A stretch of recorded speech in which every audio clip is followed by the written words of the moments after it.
Hi, thank you for joining me on Wilderness with Amani. Today I'm going to be fishing the Truckee River. I'm just off the 80 and I'm off the Hirschdale exit. And this is one of those easier access areas. A lot of people fish here. I've been saving this for a day when I didn't have a lot of time to get fishing in this week, and today's that day. So I'm gonna go ahead and just fish jigs today. It's cold, it's like in the high 20s right now. And when I was fishing for those kokanee salmon on the other side of Boca Reservoir, I'm just below Boca Reservoir. When I was fishing on those above Boca Reservoir, I was having to clean ice out of the eyes of my fly rod and my hands were freezing. I think I'm just getting old and soft, but whatever you want to say about it, I'm just gonna do some jig fishing today. So this place gets a lot of fishing pressure, but you know, I'm just gonna get on there and see if I can't catch one fish. I'll be good to catch one. The sun's coming up, so I need to go get into position so that I can be right on the water when there's just enough light for the fish to see what I got going on. So let's go see if we can catch something. And what I'm doing with my jig is I'm trying to get it over to that far bank and then take it right across this current. And there's got to be something living in here. I mean, you can see the steam is coming off the river. I just hit something. There's something going on with jigs where until there's a certain amount of light, you really have trouble. I think the fish don't see it so well, but oh, he got me hooked up for a second there. My hands are freezing. As you can see, there's a lot of mist on the water and steam because it's so cold. Got a little brown here. Not huge, but it's something. I didn't get skunked. That's a nice brown. Isn't something to write home about, but it's a good start. Let's see if we can get some more. There he goes, back in to grow. If I could just feel my hands, that would be great. Here's a good fish. Whoa, there he goes. You see him jump? I gotta get him out of this fast water though. That's a good fish. With these heavy jigs, the second the fish gets in the net, they usually fall out. So I need to get this guy in here. Just taking it nice and slow. I'm glad I just checked my knot.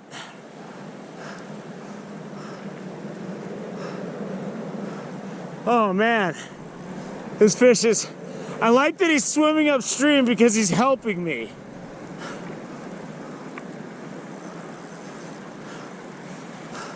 This is a good fish right here. It's a big brown. I see his spots. We got this on a black woolly bugger jig.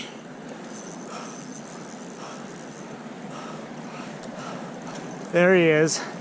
He's not ready yet. Whoa, there he is. Whenever they jump, I get nervous because I lose my leverage on him. I gotta really keep this line tight.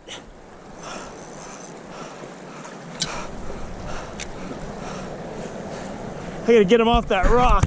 Oop, lost my net, still got the fish, still got the net. There he is. See if I can get this guy. Oh, I can see the jig in his mouth when he just popped out of the water. I gotta get him out of this fast water here. There he is. He's still fighting. I need him to help me a little bit here.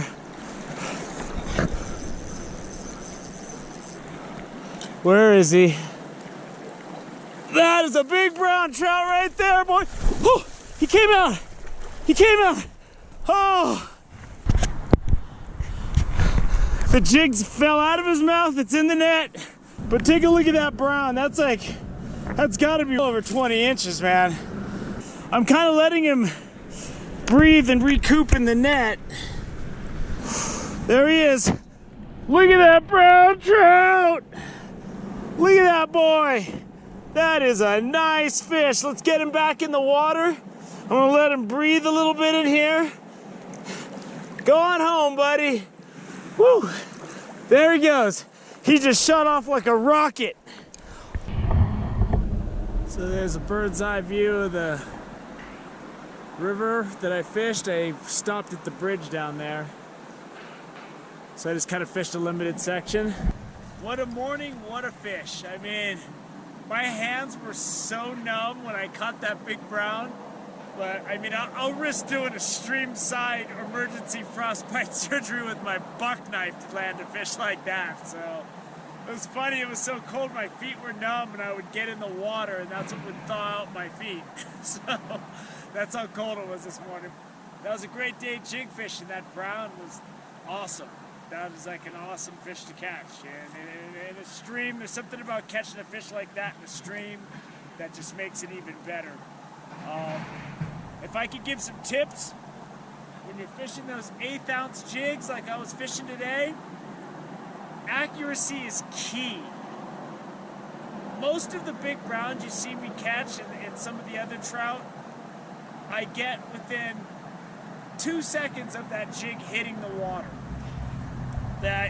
So like that fish, I saw the rock where I wanted to put my jig, I put it right where it had to be, and that fish was right there. So, you know, a lot of times, if the far bank is grassy, there's a clip where I catch 2 big browns. I got it within 6 inches of the bank. You got to drop that jig right in the bank. And in other words, because if you go short, the fish might get spooked and they'll never bite. Another tip I'm going to give you, check your knot.